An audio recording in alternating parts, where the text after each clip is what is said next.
This is a grilled chicken pesto sandwich, a meal that is not only nutritious, but also delicious. Hello everyone and welcome to Cozymeal Studios, where we bring you the best recipes and most delicious from all around the world. Today we're making a grilled chicken pesto sandwich. And if you love sandwiches, which I'm sure you all do, this is the perfect, quick and easy recipe to fulfill all your sandwiches needs. But before we start blending all the pesto ingredients together, be sure to add a thumbs up to this video, click that subscribe button, and tap, do not forget, that notification bell. Now, let's get cooking.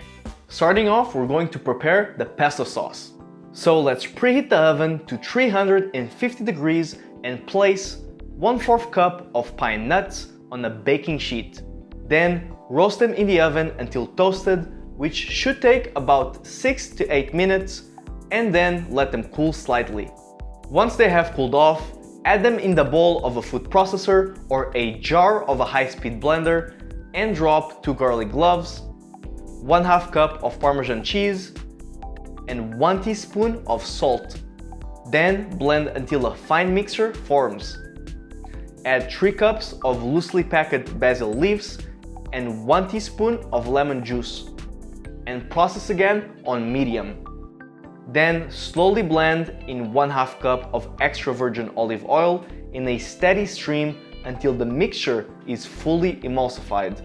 The homemade pesto sauce is where the true flavor comes from. This recipe is truly a pesto lover's dream. Set that aside and let's prepare the chicken breasts.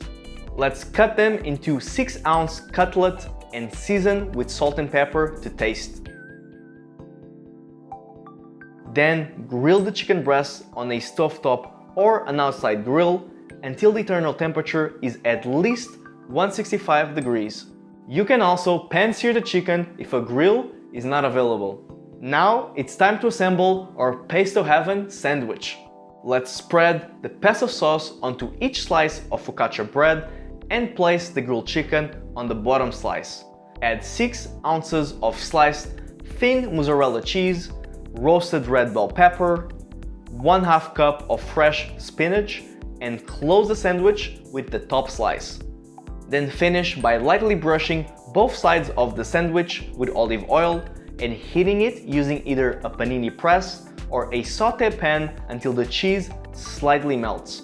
Slice the sandwich in half, take as many pictures as possible to make your friends drool all over their phones, and enjoy. If you enjoyed this recipe and want to view the steps again, be sure to check the description box or head to our website at cozymeal.com/recipes to discover more flavorful recipes from cuisines of all over the world.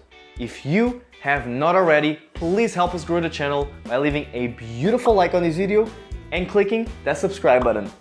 This one right here. We have so many more sandwich recipes to give you, so be sure to be notified once they drop. Thank you for watching and cooking these recipes along with us. We hope to see all your beautiful faces again in our next video recipe.